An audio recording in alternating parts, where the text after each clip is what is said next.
nivell personal, i ja està bé parlar una miqueta també a nivell personal, és molt gratificant poder estar en contacte amb la militància del meu partit, en els nostres electors, que jo no els conec a tots, jo faig política municipal habitualment i per tant no sé exactament què pensen els d'Alacant o els de l'Olleria o els de Benicarló, poder estar en contacte amb la gent, explicar el nostre projecte, tindre aquesta resposta directa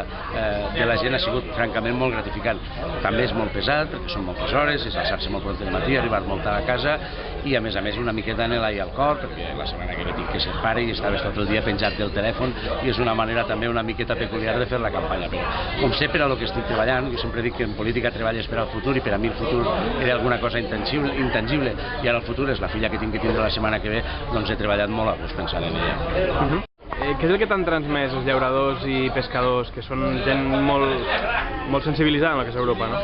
M'han transmès una cosa que és fascinant, que és la seva cultura europea, el coneixement de les coses que se decideixen en Europa. Saben molt més que la majoria dels polítics que s'han presentat a aquestes eleccions. Tindre un debat de política agrícola en llauradors a mi m'ha deixat en mala situació, perquè segur que ne sabem molt més que jo. Tindre-la en qualsevol candidat dels que he tingut que debatre fins ara els hagueren desqualificat directament perquè no en sabien absolutament res. Ens transmeten la preocupació de veure com els productes que ells fan que són de qualitat no tenen les ajudes que havien de tindre i al final la conclusió és per falta d'una veu pròpia que els defensaria. Nosaltres ens oferim per ser aquesta veu. També dona la sensació que s'ha parlat poc d'Europa a aquestes eleccions.